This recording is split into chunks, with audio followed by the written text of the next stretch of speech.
Hi, happy Friday and welcome to the WBL Virtual Luncheon. My name is Carly Klein and I'm the Executive Assistant and Event Coordinator for Women Business Leaders, also known as WBL. For those of you who are joining us for the first time, we are so glad you are here. Our luncheons do not typically look like this. We were actually supposed to host our luncheon today at the club, but because of the crisis we are all going through right now and staying at home, we are just really glad we're able to bring it to you virtually. It is really important for us as a staff and our board of directors to bring you this message of hope and encouragement during this time. So I hope you are taking this time to yourself, sitting on your couch or at your desk with your lunch and are ready to hear an inspiring story from Lauren Sisler. Lauren Sisler is a multinational award-winning sports broadcaster for ESPN and AL.com. However, her journey has not always been full of victories and celebrations. In 2003, as a freshman at Rutgers University, tragedy struck Lauren's world. Through her grief and despair, Lauren found the courage to continue moving forward and find peace. Lauren now travels across the country to share her story. Her hope is to spread awareness about the dangers and impact of addiction, inspire others to overcome life's obstacles, and encourage people to live their best life no matter what might come their way. Stay tuned till the end for a message from our director, August Griffith. Now, without further ado, join me in welcoming virtually Lauren Sisler. Hey, thank you guys so much for this opportunity to be here. Carly, thank you so much. August, I really appreciate this opportunity to join you all virtually here from my living room on my comfy, cozy couch. You know, I decided to get dressed up for you fine ladies this morning. I haven't had to put all my makeup on too much lately, but I figured I'd get dressed up, fix my hair up, and join you all with a big smile on my face. And first and foremost, I just want to reach out and give all of you a virtual hug. As we've entered into these unprecedented times, it's been difficult, a lot of challenges that we're facing. But as each of you are sitting there at your computers or in your home office or wherever you're joining us from today, I just want to give each of you all a virtual hug. And I'm just envisioning everyone around us right now, all the smiles that would be in this room if we were up at the club. Unfortunately, we can't be there, but we know soon again we'll be able to meet, and certainly looking forward to that. And wow, I'm just honored, a little giddy. I'm a little giddy today because I have to be honest. We were kind of rolling through the month of March and April and May, and I had a lot of speaking events set up, a lot of speaking engagements where I was going to be traveling around the country and back to my hometown in Virginia, and there was so much excitement and so much buildup. And then as the coronavirus hit us, one by one, each of those speaking events started to get canceled. And to be honest, it was very discouraging. I just saw myself kind of going into this darkness and wondering, man, you know, what are we in for here? And when August picked up the phone and called me and let me know that we were still going to do this event and this event was still on and that we were going to do it virtually, I got really excited because I felt like there was that glimmer of hope, and that hope that I think we all need to hold on to right now, that hope that we are going to weather this storm and we are all going to get through this together. And so I hope that you'll take this time to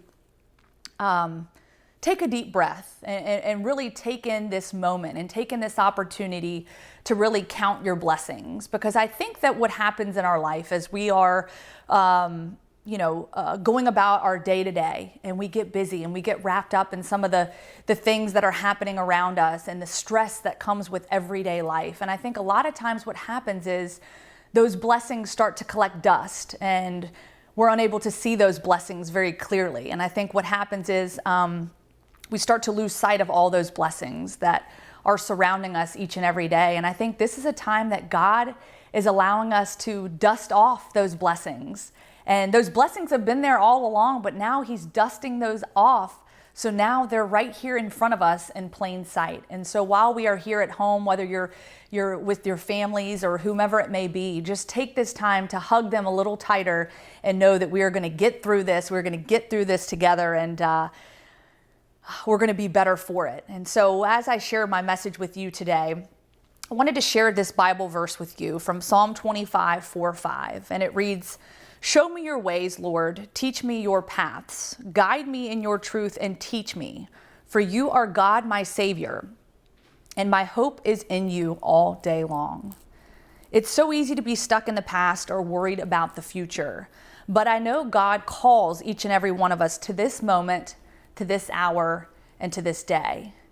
And so in the face of adversity and all the challenges that we're facing right now, everyone is going through something. Everyone is facing an uncertainty and a challenge.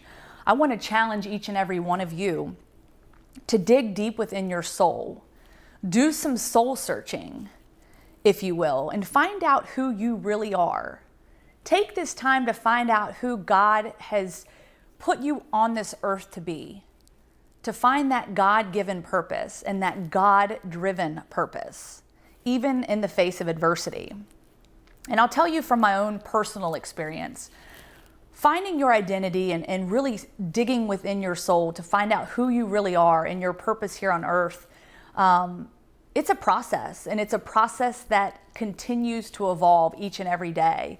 And I share that with you with my own personal experience and some of the things and challenges that I faced throughout life. And I'll take you back to the beginning of my story. I grew up in a suburban neighborhood in Roanoke, Virginia, and it was my mom and my dad, Leslie and Butch Sisler, as well as my older brother, Alan. And we were a happy family, and like most families, always on the go. Not a lot of downtime. For my brother, it was 3 sports. It was basketball, football, baseball. For me, it was the sport of gymnastics. And there wasn't a time that you wouldn't see my dad on the sidelines as a volunteer coach with my brother. And my mom was always taking me to and from gymnastics practice. And, you know, it's funny, I can still see her across the room as I would be tumbling there on the floor or on the balance beam or dismounting off the bars. And I can still see her image through the glass window there at the gym, where she would be applauding me and cheering me on and lifting my spirits when they were down. And, you know, just having that support system from my parents was so meaningful and something very special. And it's something I never did take for granted.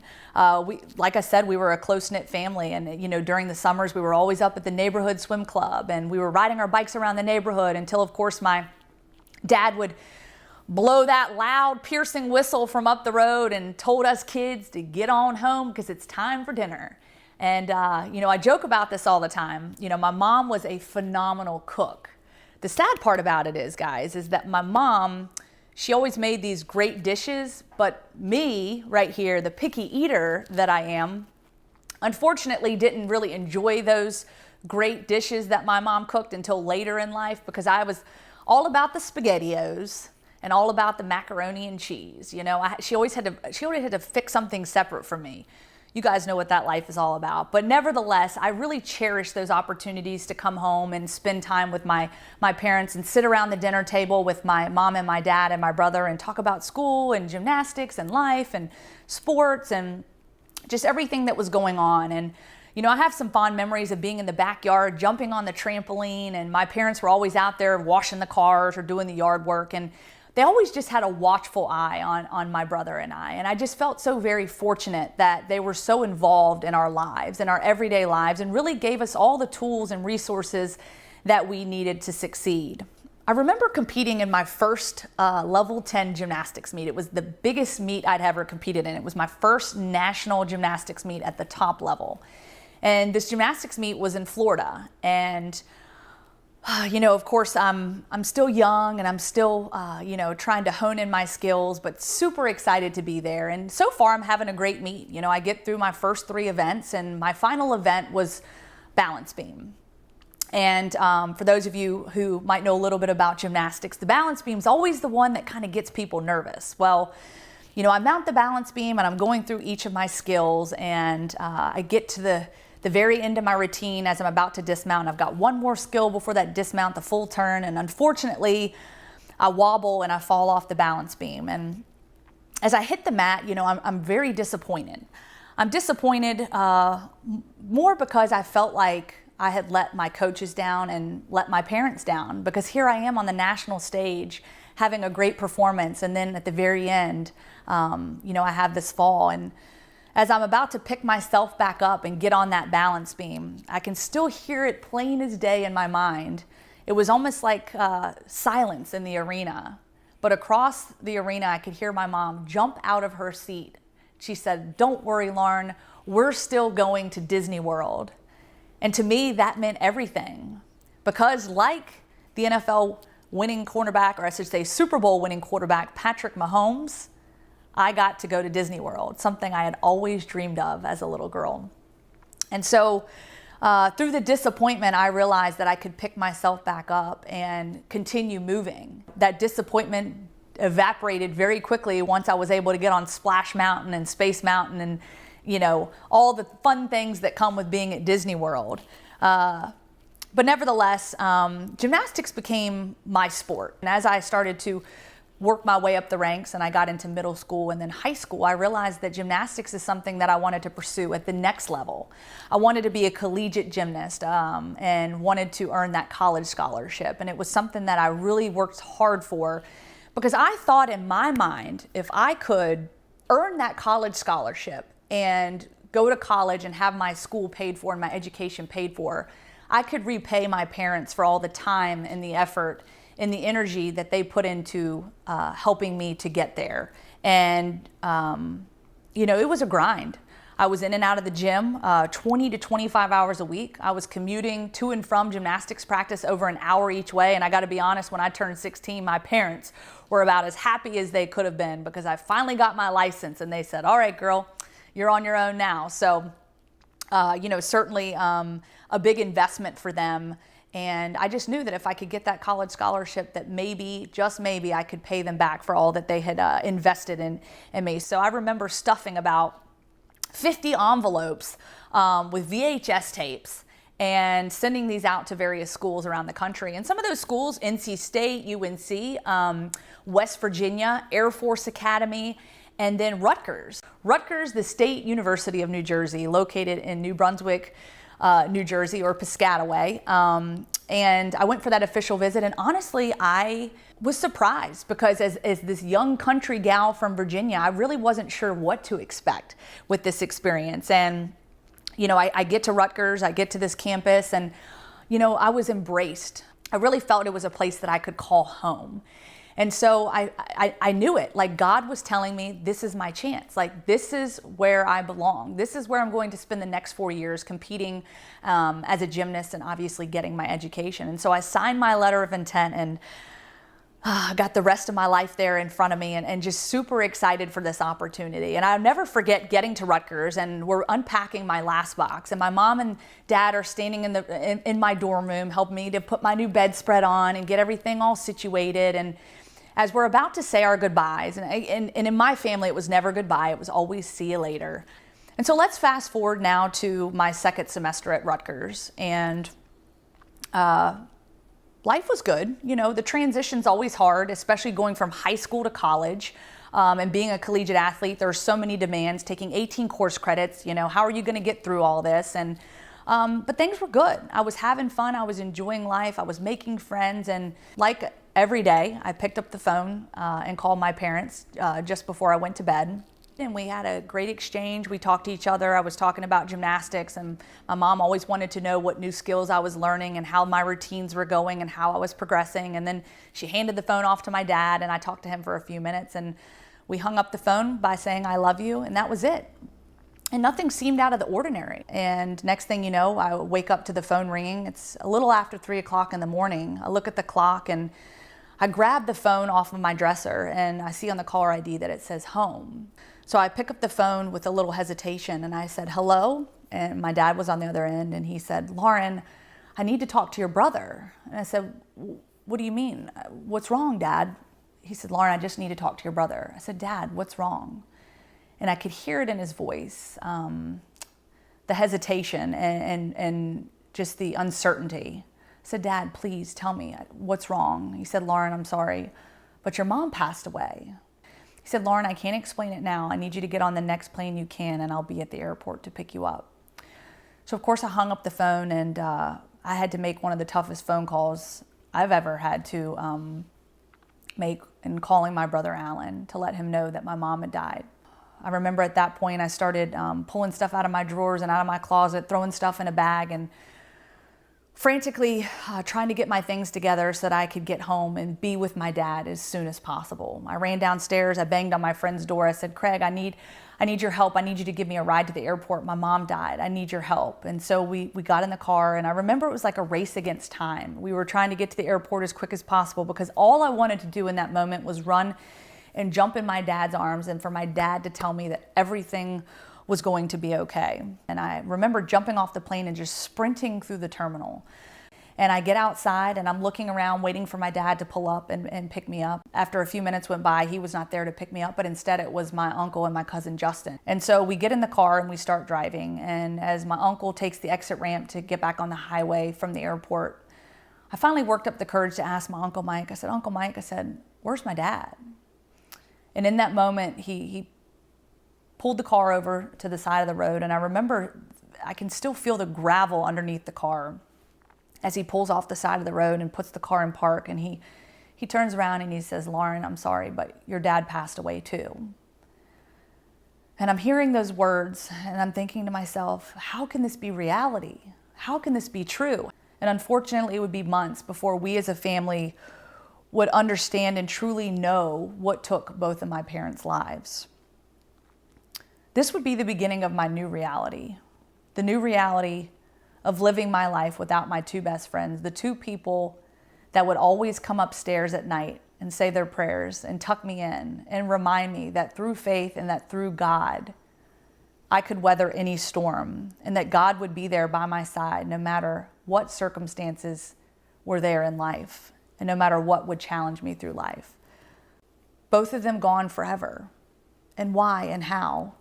And again, that question would come up many a times before we would find out that both of my parents died from prescription drug overdoses within just a few hours of one another. My mom was 45 and my dad just 52. Both of them died from prescription drug overdoses, from a very highly potent drug called fentanyl. My mom had been diagnosed with degenerative disc disease, and my father had chronic back pain as well as PTSD from his service in the military. And both of them had been going to a pain management doctor in Roanoke, Virginia, to try to help them cope with that chronic pain. But unfortunately, during that time, as they were trying to medicate and help them to be able to function every day, they started to become reliant on that medication, and they started to abuse that medication. And so what started out as a low dose of OxyContin eventually escalated to fentanyl. And you know, what's crazy about it is both of my parents woke up every morning with a smile on their faces. They got out of bed every morning with a smile on their faces, ready to conquer the day. And yet here they were drowning with this addiction.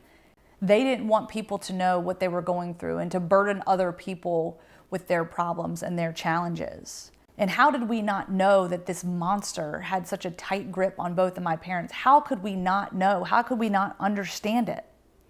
And now here I am, 18 years old, having to figure out how I'm going to live my life without my parents, the two people that supported and loved me and my brother the most. You know, I'm set to get married on May 30th, and I still can't help but think that my parents won't be there to walk me down the aisle. My dad won't be there to walk me down the aisle and to give me away to my fiance, John. My parents won't be there to share in that celebration and that first dance.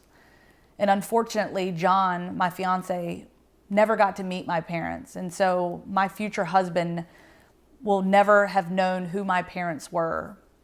And Lord willing, one day, if I have children, my children will never know who their grandparents were. It's painful, and it's even though it was 17 years ago, I've almost lived my life for as long without my parents as I did live my life with my parents. And thinking about that is just so hard sometimes to process. You know, I think about just a few months after my parents passed away, I'm standing in the living room of my home, the home that I grew up in and the home that I knew as a child. And my brother and I are standing there in the living room, and next thing you know, we see a moving truck come up the driveway, and 4 complete strangers get out of the truck and come into our home, and they take everything out of our house, every table, every couch, picture frame, every piece of furniture, gone, just like that. Everything had been shipped off to an auction to help pay off the debts for the estate. And so the only thing I have left are just these few family photos that I showed you to be able to remember my parents by, and the memories of my parents. And you know, so many times I wanted to give up, but thankfully by the tremendous support of family and friends and by the grace of God, that never really became an option for me. 2 weeks after both of my parents had passed away, I had to make the tough decision to go back to school. My Auntie Linda and my Uncle Mike both said to me, they said, "Lauren, you've got to go back to school. You don't have a choice. You have a commitment to yourself, to your university, and to your teammates, and this is what your parents would want. You can't give up now. You've got to keep moving forward." When I was in that moment, I wanted to just stay at home. I just wanted to crawl in a hole, and I just wanted to give up on life.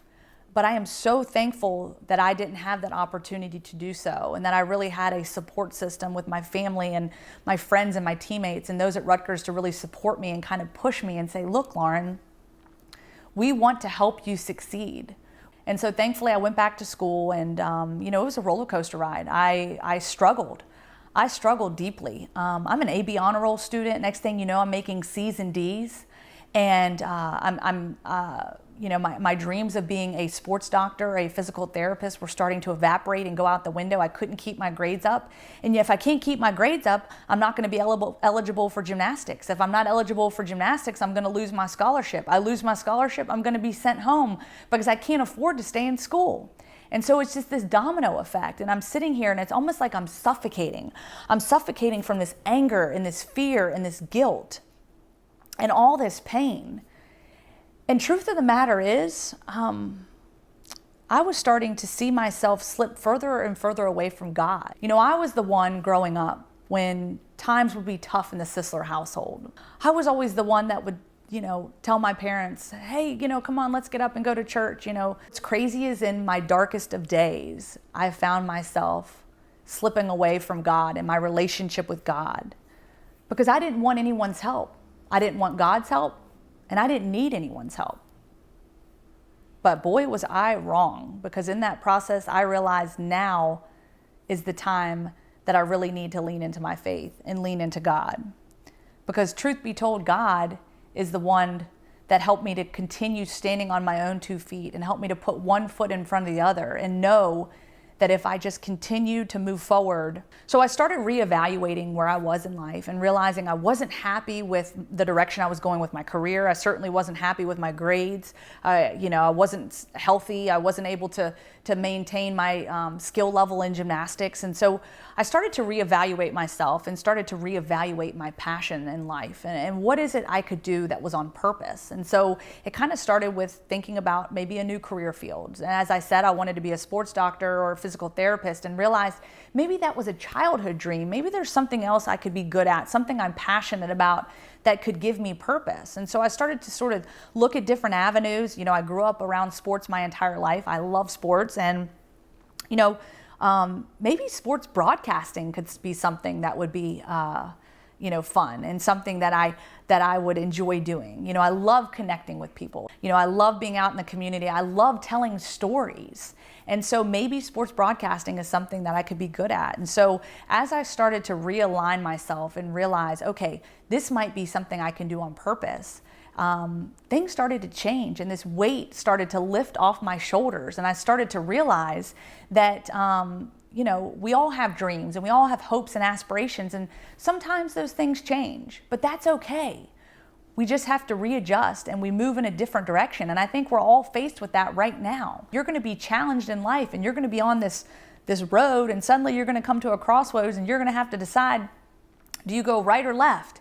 And you know, life isn't always what it seems, but I'm encouraging all of you right now that you know, you have this opportunity to sort of reevaluate yourself and sort of see where you're at in this life. As I started to evaluate myself and redefine my pathway to success, and so in May of 2006, I graduated from Rutgers with a degree in communications and quickly put those credentials in motion. And You know, the TV world's kind of interesting. You spend a lot of time kind of bouncing around from TV station to TV station, you know, getting your reps any way you can. And I love telling people this story. This was my very first TV job as a weekend sports anchor. And I was in Parkersburg, West Virginia, a very small town in Parkersburg. And so this was my very first Friday night football show. And you all know down here in the South, football is the real deal. And they take it seriously in West Virginia as well. I'm about to get ready for my first show as the weekend sports anchor. And I remember sitting there at the desk and, you know, I'm sitting there next to my co-anchor and he's the sports director. And as the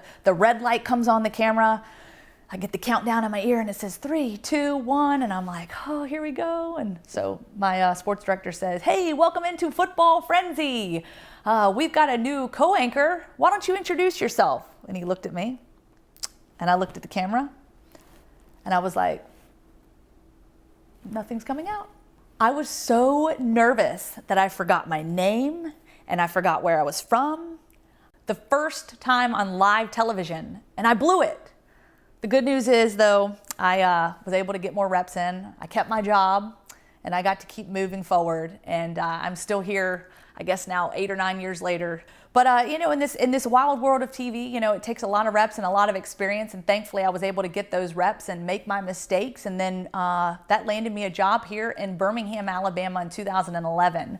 So I started working at the CBS affiliate here in Birmingham and covering college football. You know, everybody always says, like, you know, SEC football, it's the best around. It's like no other. And I'm like, okay, you know, I've been with the Big East and the ACC, and I just didn't believe people when I got here to the South. I just didn't believe the fact that, like, SEC football, is it like, you know, is it really that big of a deal? Well, check. Yes, it is a big deal. And I quickly learned that after being down here for about a year, just the pageantry and everything that goes into college football and the excitement. And, you know, and it's not just about the guys going out there and playing football. I mean, it is a weekend long extravaganza, the preparation and everything that goes into, you know, the tailgating and getting ready for the big game. I mean, it's a lot of fun. And if you're like me, you know, spring football is here right now. It's upon us. Alabama's spring game is tomorrow, or it was set to be for tomorrow. And unfortunately, you know, had to be canceled. If you're like me, certainly hoping and praying that we get back on our feet and that football can happen sooner rather than later, because it's something I think that brings us together. It's something we all look forward to in the fall. And so, Lord willing, everything will be back up and running and everyone can get back out on the field, obviously, you know, barring everyone being safe and healthy and able to do so. So certainly looking forward to that. But I got to tell you guys, this is always funny to me. Everyone always asks, like, are you an Alabama fan or are you an Auburn fan? Well, let's be real, y'all. Here in the state of Alabama, you got to be careful what you say. And of course, in the media industry, I certainly have to be careful. You know, I can't show my allegiance to any school. I always say that I'm a fan of the team I'm covering on any given day. And the reason I say that is because it is so hard to be in the locker room with grown men. And you ladies out there know it's tough being around men when they cry, right? Because sometimes you're just like, I don't know if I'm supposed to console you. Like, do I hug you? Like, it's tough. It's a tough position to be in.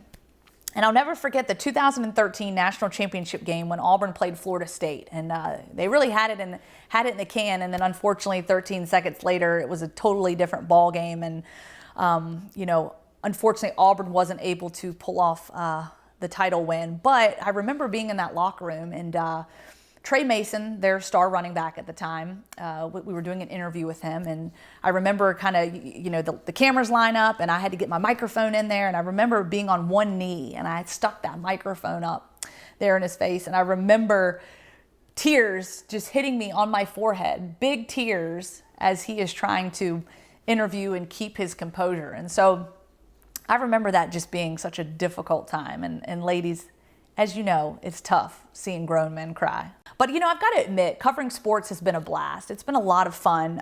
It's something I you know, could never have even dreamed of and imagined, because, as I said, my childhood dream was to be a sports doctor, and here I am as a sports broadcaster. And, you know, I'm out on the sidelines getting to cover some of the top college football games of all time, because I truly believe that as a sports reporter And in the world of sports that we live in, it's more than just a game. It's the stories that get to be told and the stories that get to be put on display for the world to see, for the world to be inspired by.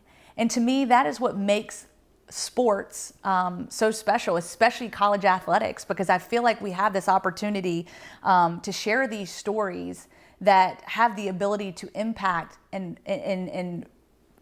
shed positive light on the lives of others. And truth be told, my vision of that was once blurred because I was so ashamed of my own story. I was ashamed of who I was. I was ashamed of where I came from. I was ashamed of how I lost both of my parents. I go back to where I was nearly 17 years ago. I was broken, I was helpless, and I was hopeless when I lost both of my parents. And I could never have dreamed that I'd be sitting here today talking with each and every one of you about my parents and about their story. Because truth be told, everyone has a story. My parents have a story, I have a story, you have a story. Everyone has a story. Everyone is going through something. A lot of people ask me, well, how did both your parents die on the same day? What happened, And for so long, it was hard for me to tell people how my parents died because I was so ashamed of it. Because their names were attached to addiction, to overdose. But what I started to realize is that, my parents aren't defined by how they died, but by how they lived their lives. My mom's sister, as I told you before, my auntie Linda, she finally got through to me after years and years of me building up this wall. It was like I had this brick wall that I was constantly building up around me, trying to protect me and protect my family from reality, from the truth. Because I felt that my parents' legacy was bound in my hands. It was up to me to preserve their legacy. But what my aunt reminded me of, she said, Lauren, look, you can't change the opinion of others. You can't change what other people think of you or your family. But you have to be encouraged knowing that despite those opinions, your parents had this legacy that they've left. And again, their lives are not defined by how they died, but by how they lived. And she just gave me this courage and this strength to start sharing my parents' story with, boldness, because it was such a struggle for so long. There was no way that I was going to look into this camera and tell each and every one of you how my parents died. I just made up this story. I made up the sugar-coated story because I felt like people needed to have a reason, but I didn't want them to know how my parents died. And so it was a story that I would tell that just sounded a little bit better and a little bit softer and not quite so harsh. And through telling that story, I actually started to believe it. And I'm lying to myself and I'm lying to others. And through that process, I realized that I don't need to live in shame and I don't need to live in denial. And as I'm sharing other people's stories as a journalist and a sports reporter, it's my integrity on the line. As I started to share my parents' story one by one, with my best friend who didn't know for 7 years how my parents died, and then my colleague and my coworker, and then it went from one person to 3 people to 5 people in a room to 100 people in a room, and now to each and every one of you. And I truly believe, as I'm sitting here on this couch and I say this, I can feel their presence here. I can feel them sitting here next to me as I share their story, applauding me. I can see the smile on their faces, knowing that maybe their story can impact someone else's life, whether they're going through something in life's challenges, whether battling addiction, battling something in their life that they need hope. And finally, here I am. I've been set free. No more shame, no more guilt. Because here's the truth, guys. Nobody is exempt from life's difficult circumstances. Nobody. But we all have the freedom of choice. We have the freedom to choose how we're going to respond. And I think that response comes from our faith in God and our belief in ourselves, that anything is possible if you put Him first and you seek out your purpose here in life. Alabama head coach Nick Saban spoke at an event at the Foundry a couple years ago, and I remember sitting there as he was sharing a couple different things, and one thing that really stood out to me, and I remember immediately writing it down. He said, "Do you pray to be blessed, or do you pray to bless others?" I said, wow, what a question. What a strong question. And I think we all know the answer to that. Guys, we have this opportunity to serve others. And while we're all faced with these challenges, we have this opportunity to be a beacon of hope for others, to serve others, even in the smallest of ways. If you wake up each morning seeking out your God-given purpose and your God-driven purpose, I'm telling you, you're going to go places you never, ever imagined possible. So from this point forward, I ask you, how are you going to respond to the challenges that are facing you right now? I asked myself that question a lot, and I had to ask myself that question just this last week, where I'm set to get married on May 30th. And as you can imagine, those of you who have planned weddings before know all that goes into planning a wedding. It is consuming. It takes every bit of emotion out of you. It's fun, it's exhilarating, there's anxiety, there's stress, there's everything in between. But I have spent the last year and a half planning this wedding with my fiance, John, and with my family, and poured my heart and soul to it. And you just have this vision of what that day is going to look like. And now suddenly, as we've had to readjust and make a decision as to whether or not we're going to have this wedding on May 30th, all of a sudden that dream of that little girl inside of me that grew up thinking about getting to put on that white wedding gown and walk down that aisle is suddenly shattered into a million pieces because of what we're faced with. You know, my wedding planner had initially told me, she said, Lauren, take a deep breath. I don't think you need to make a decision until mid-April, late April. And so that's kind of what we were resting on. And then unfortunately, as time went on and we were able to learn more about the severity of this pandemic, it just started not to make sense anymore. Thinking about all the people and all the lives that are being lost right now, and sort of the guidelines that we're having to follow and the way of life that has changed in so many ways.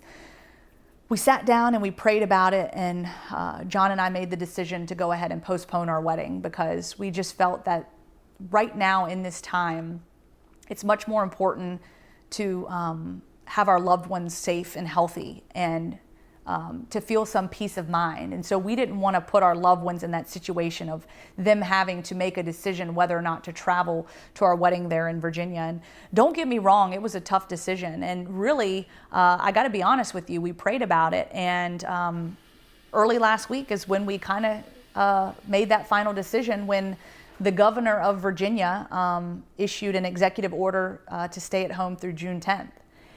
And I think that was also a message from God, letting us know it was time to start putting in a plan B. And so don't get me wrong, I laid on this couch right here and cried my eyes out for about a day. But then I had to hit the reset button and I had to say, you know what, it's not about me. And this thing of marriage, it becomes this thing of pomp and circumstance. And don't get me wrong, I'm still planning on having that big wedding and celebration. And of course, it might look a whole lot different a year from now. But what John and I decided is to take a step back, and we are still going to get married on May 30th. But what we decided is, sometimes you allow life to happen and you lose sight of the important things. And in some ways, I feel like we have this opportunity for a redo. We have this opportunity to do this all over again. And so I'm going to still marry the love of my life on May 30th in a private ceremony here in Alabama. And what's crazy is I grew up always dreaming of getting married in the church. And when I started planning my wedding, we settled on a venue in Virginia called Mountain Lake. And Mountain Lake is actually the home of the film Dirty Dancing. So if any of you guys have ever seen that movie, pretty cool stuff. I'll have to pop up a picture of our save the date that you'll appreciate of the lake lift here. Pretty cool stuff. But I tell you, as I started planning this wedding, it just didn't make sense to make that transition from going to a church to the resort, because this resort's way up in the mountains. It's not super easy to get to. And so we just wanted to make it logistically easy on everyone. And so what's crazy about it is I dreamed of getting married in the church. And as my plans started to evolve and change, that wasn't going to be the case anymore. And now here we are about a month and a half out, and I'm now going to get married in the church.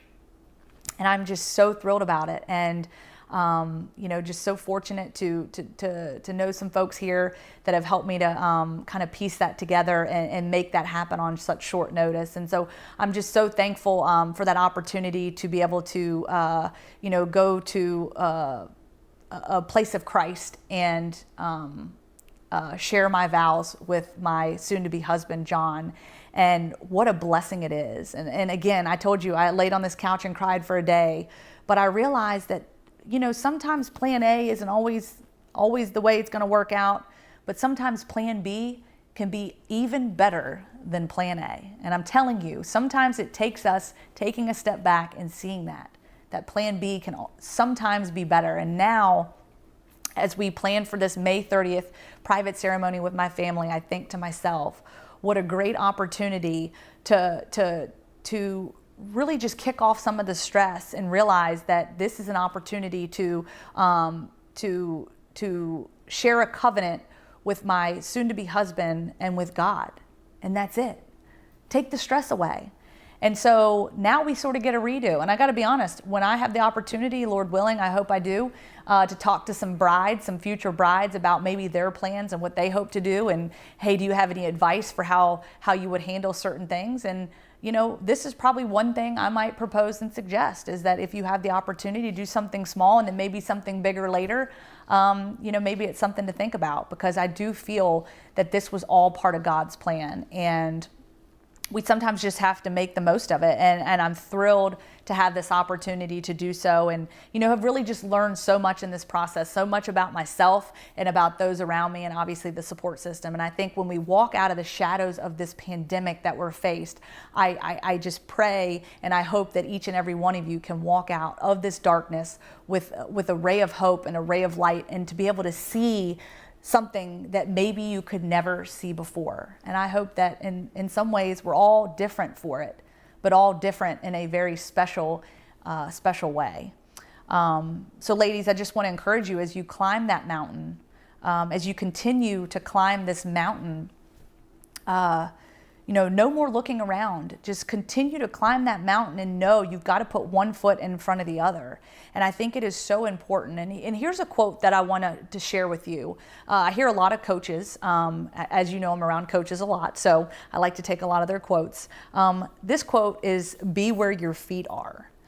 Because I think it's important to be where your feet are. And of course, I've heard Nick Saban say this. I've heard Dabo Sweeney say it. I've heard several coaches say this. Be where your feet are. Because yes, you can learn from your past. You can dream about what the future holds. But I think it's so important to embrace the moment and to embrace this moment that we're living in right now. I think it's so easy to get consumed in life with the comparisons, comparing yourself to other people, comparing yourself to people around you.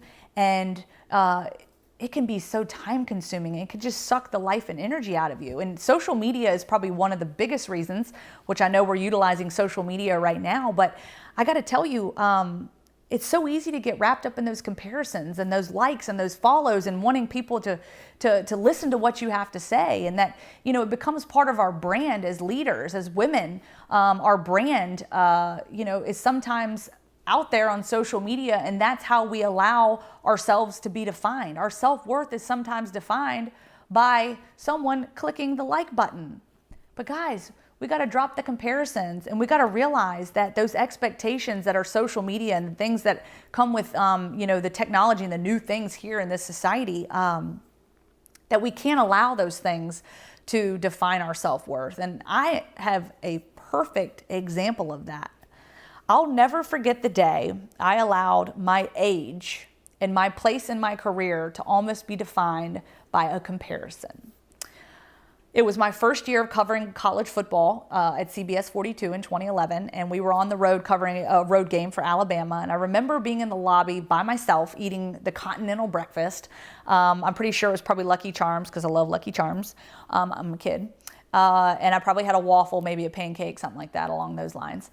And I remember I'm eating my breakfast and I hear the TV on, and it's College Game Day. And for those of you who are sports fans out there, you know that ESPN, you got SportsCenter, and then you've got College Game Day. And both of those shows are at like the epicenter of the network and of college sports. It is where the flagstaff is planted. And so as I look up at the TV, I see this young girl on College Game Day. Her name is Sam Ponder. And I'm like, Sam Ponder, who's that?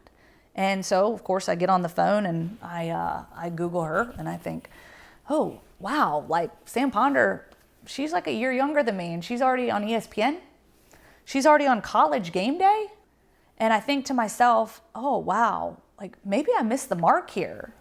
You know, maybe I'm not cut out for this TV thing. How am I ever going to make it to ESPN? There's just no way. And I just kept thinking that to myself. And it was so discouraging to me because I just thought, you know, I'd put in all this work and maybe it's just never going to happen. Maybe it's not meant to be. But as those thoughts started to dissipate, I just kept working. I kept grinding. I kept, you know, putting the pedal to the floor. And now here I am 9 years later working for ESPN, one of the greatest network in sports. And, you know, I had to stop looking around me and making those comparisons to everyone else. I had to stop getting on social media and seeing how many followers this person has or how many likes this person is getting for each of their pictures. Because here's the bottom line. Like, people ask me this all the time. Oh, are you going to be the next Erin Andrews? No, I don't want to be the next Erin Andrews. I don't want to be the next Sam Ponder. I want to be the next Lauren Sisler. I am Lauren Sisler. You know, and I think of some of the greatest athletes in the world. You've got Michael Jordan. You've got Bo Jackson. You've got Tiger Woods. You've got Serena Williams. How about Simone Biles? Look, like they were the best of the best at the top of their game. And there will never be anyone else like them. Not a single person will ever be like them.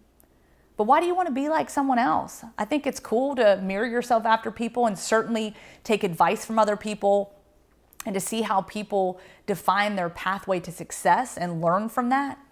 But I think this is an opportunity for each and every one of you all to define your own pathway to success. And I want to leave you with this as I close things out. We have this incredible opportunity to be this author of this book called Life. And what's funny is I bet none of you guys thought you could be an author. I'm sure we've got a lot of great writers out there, but you get the opportunity to be the author of your own book called Life. And so I want you to pick up that pen and paper and I want you to start filling each and every page with purpose, with meaning, with something that you can be proud of. And by all means, I want you guys to fall in love with your story. I really appreciate this opportunity to join you all for this virtual luncheon. I hope that you guys have enjoyed this as much as I have. Again, I can just envision all of your smiling faces right now. I appreciate this opportunity so very much. And I just want to encourage each and every one of you to hop on social media. I know we just were talking about it. At Lauren Sisler on Twitter, Instagram, and Facebook. I've got my DMs open, so please send me a message. If you've got any questions or comments or just want to chat for a few minutes, please reach out. I would love to hear from each and every one of you. And I just want to close by saying, be blessed, be well. And I'm praying for each and every one of you that we get through this and that, on the other end, life is going to be great. Thank you again. I appreciate it. Thank you, Lauren. Everybody, please join me in giving a virtual round of applause to Lauren. That was amazing. And thank you for joining us today. I am August Griffith. I'm the Director of Women Business Leaders. And I just want to close us today with a few words of encouragement and a couple of final announcements. This is actually the second time that I've gotten to hear Lauren's story, and it is just so powerful. I think she does a great job articulating it. But what really stood out to me this time is the takeaway that God uses adversity in our lives for good. And He actually uses those hardships to draw us to Himself, to know Him deeper, and to ultimately exalt Him through those experiences. So thank you, Lauren, just for modeling that for us so well today. We are all experiencing the hardships of COVID-19 together right now. So I want you to know that you are not alone in your frustration and disappointment or your feelings of fear. And I'm so grateful for this community that we can still come together virtually, and just really thankful for technology and connection But most of all, I'm thankful for my relationship with God. And last weekend we celebrated Easter, where the ultimate message of hope was delivered through the life, death, and resurrection of Jesus Christ. Through his sacrifice, God made a way for his people to be reconciled to him and to have a personal relationship with him. So I hope and pray that in the face of this adversity, you will be able to say with the psalmist, "For you are God, my Savior, and my hope is in you all day long." For those of you that are joining us for the first time, I just want to share a little bit about Women Business Leaders. WBL is a faith-based, non-denominational group of working women, and we aim to transform the marketplace by pointing women to Christ, encouraging them in their faith, and helping them to make a difference in their workplace, in their home for God's glory. We are so glad that you've joined us today, and if you'd like to get involved in our ministry, we have small groups, we have a mentoring program, and we also have additional events. So I hope that you will join us in the future in person, and I would love to meet you and give you a big hug. Last, just a couple of housekeeping items. Immediately after this message, you will receive a survey in your inbox, and if you will take 60 seconds to complete that, it really helps us know how to follow up and get connected with you. Within that survey, you can actually enter your home address, and if you would like to receive a verse card, we would love to send that to you just as our gift to you. These are designed by Dixie Design Collective, and they're beautiful, so let us know if you'd like one. And lastly, if you complete that survey, you will be entered into our final giveaway. And our friends over at Oak Hill Bar and Grill, that is in Homewood, we'd love to give you a $50 gift card to help with dinner. So let us know and enter by completing that survey. All right, that's it. If you'll please all, as best you can, bow your heads right now and let me close us in prayer. Heavenly Father, thank you for Lauren's testimony. Thank you for the ways that you have powerfully worked to redeem her life and use her hardships for your glory. God, we pray for all of the women in front of their screens right now.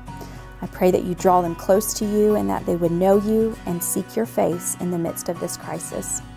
God, heal our nation and heal our hearts. May you be glorified as we move forward today and carry on with our lives. In your Son's name I pray. Amen. Thank you all so much. Have a wonderful Friday and happy weekend.